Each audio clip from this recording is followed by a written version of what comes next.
Le journal de 8h sur Europe 1, Fanny Marceau. Bonjour Fanny. Bonjour Dimitri, bonjour à tous. C'est l'une des conditions pour devenir français. Parler français correctement. Sauf que l'éducation nationale peine à l'enseigner aux enfants d'immigrés. C'est ce que souligne une note de l'Observatoire de l'immigration et de la démographie. Si l'immigration, dit cette note, n'est pas la cause principale des maux de notre école, elle en accentue l'ensemble des difficultés. Bonjour Christophe Bordet. Bonjour à tous. Christophe, selon cette note, l'arrivée massive dans les écoles d'élèves étrangers bouleverse le fonctionnement et l'équilibre de l'école française. Oui, l'Observatoire avance ce chiffre ce matin, plus 153%. C'est la progression vertigineuse du nombre d'élèves allophones depuis 2008 qui viennent s'asseoir sur les bancs de l'école française. Dans le détail, on est ainsi passé de 34 700 à 88 500. Un élève nouvel arrivant sur 5 n'a jamais été scolarisé avant d'avoir posé le pied sur le sol français. Résultat, l'éducation nationale qui accueille tout le monde, c'est la règle, est obligée de créer des programmes spécifiques pour 90% des élèves concernés, notamment du CE1 au CM2,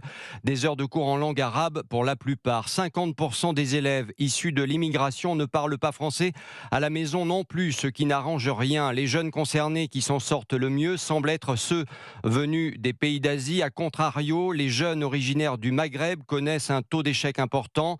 Conséquence, les résultats globaux de l'école française ne cessent de reculer.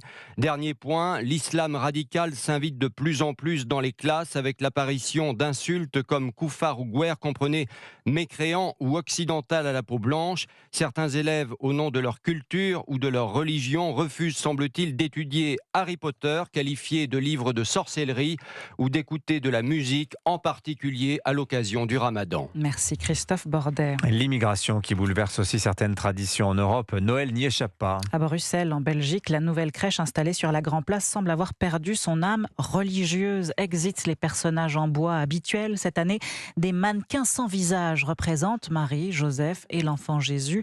L'architecte explique avoir voulu une scène inclusive. Une indignation de plus que dénoncent certains élus bruxellois qu'a rencontré l'envoyé spécial d'Europe 1, Maximilien Carlier. Je suis choquée.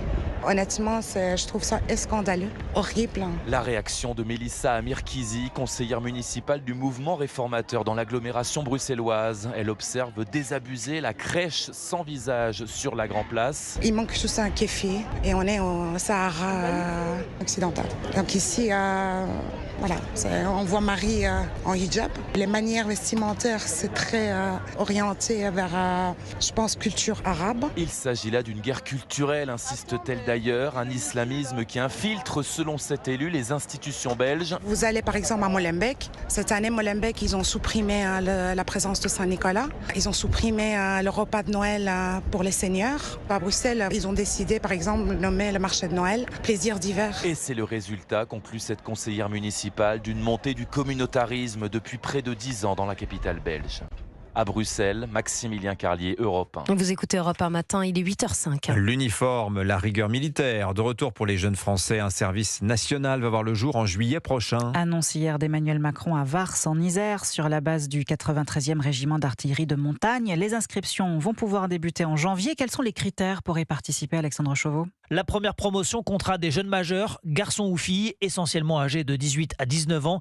Les jeunes volontaires devront exprimer leur envie de faire ce service lors de leur journée défense et citoyenneté, renommée Journée de mobilisation pour l'occasion. Ils seront ensuite sélectionnés par les armées qui choisiront parmi eux les plus motivés et ceux qui répondent le mieux à leurs besoins. D'autres futurs aspirants, âgés jusqu'à 25 ans, pourront aussi candidater et seront sélectionnés sur la base de leur spécialisation. Les ingénieurs, infirmiers ou autres traducteurs feront par exemple l'objet d'un intérêt particulier. L'engagement sera rémunéré à hauteur de 800 € par mois, un défraiement complété par l'hébergement, la nourriture et l'équipement. Le site s'engager.fr indique également que les jeunes volontaires bénéficieront de 75% de réduction sur leur trajet SNCF. Les inscriptions seront possibles à partir du 12 janvier. Alexandre Chauveau, notez que selon un sondage Odoxa pour Le Figaro, 8 Français sur 10 sont favorables à ce nouveau service national. Il n'y a pas de contournement des règles. L'Arcom désavoue l'enquête de Reporters sans frontières qui dénonçait un manque de pluralisme sur CNews en mars 2025. Nos résultats ne sont pas ceux de RSF. Nous n'avons pas de doute, a affirmé le régulateur de l'audiovisuel hier, quelques heures seulement avant la diffusion d'un épisode de complément d'enquête sur France Télévisions. télévision. Émission consacrée à la ligne éditoriale de CNews et qui utilisait les données erronées de Reporters sans frontières.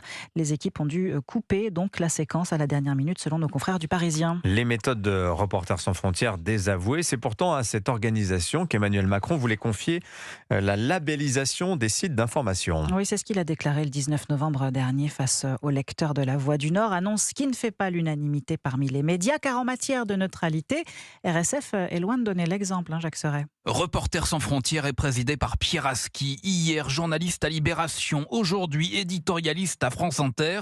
En 2018, à l'occasion d'une table ronde, il déclarait notamment ceci. Moi, j'ai participé à une opération de surveillance du web qui était financée par la fondation Open Society, la fondation de George Soros. Une fondation classée à gauche, anti-Trump et très favorable à l'accueil des migrants en Europe.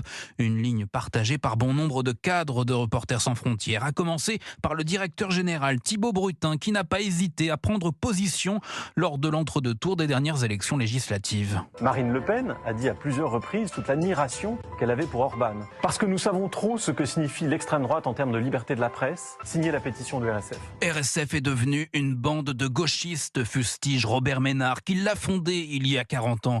Une ONG aux méthodes douteuses, démontée dès hier soir par l'Arcom. Le gendarme de l'audiovisuel indique que le pluralisme est parfaitement respecté sur la première chaîne d'information de France. Jacques Serret du service politique d'Europe 1. Et puis le ras-le-bol des contribuables. 8 Français sur 10 estiment leur niveau d'imposition trop élevé. C'est ce que révèle le baromètre sur les prélèvements sociaux et fiscaux publié par le Conseil des prélèvements obligatoires. En plein débat budgétaire au Parlement, plus de 7 Français sur 10 se disent par ailleurs insatisfaits de l'utilisation de l'argent public. C'est ce que ressentent les contribuables que vous avez rencontrés à Paris, Barthélémy Philippe. Oui, c'est le cas de Geoffrey, employé d'une chaîne de maroquinerie à Paris. Il se désole de voir ce qu'il reste de son salaire après le paiement des cotisations et de l'impôt sur le revenu. Il y a un écart qui est énorme entre le brut et le net. Moi, j'ai l'impression de payer de plus en plus d'impôts. On a l'impression que la recette, c'est de trouver chaque jour une nouvelle taxe. Qu'est-ce qu'on va pouvoir taxer pour prendre plus d'argent ? Et je pense qu'il y a des trucs où il y a des gabegies d'argent qui sont énormes. Et c'est peut-être là-dessus qu'il faudrait penser d'abord avant de dire on va trouver de nouvelles taxes pour les gens. Assistante dentaire à Paris, Lily gagne 1 800 € par mois net d'impôts.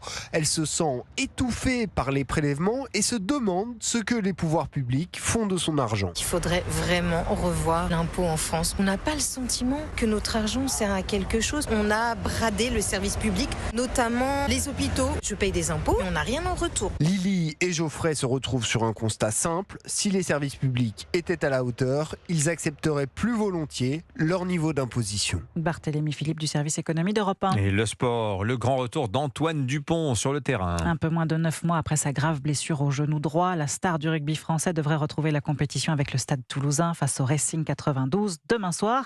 Le président du Stade Toulousain, Didier Lacroix. Je pense qu'il sera en capacité de se rapprocher du terrain. Antoine, il est aussi aiguisé qu'on le connaît, avec une réparation presque idyllique. Je pense qu'il a envie de montrer à tout le monde le niveau de professionnalisme qu'il a eu pendant sa préparation. Didier Lacroix, président du Stade Toulousain, invité ce soir du Studio des légendes au micro européen de Jacques Vendroux. Et puis en football, la Ligue Europa, victoire de l'Olympique lyonnais hier soir 6-0 face au Maccabi Tel Aviv.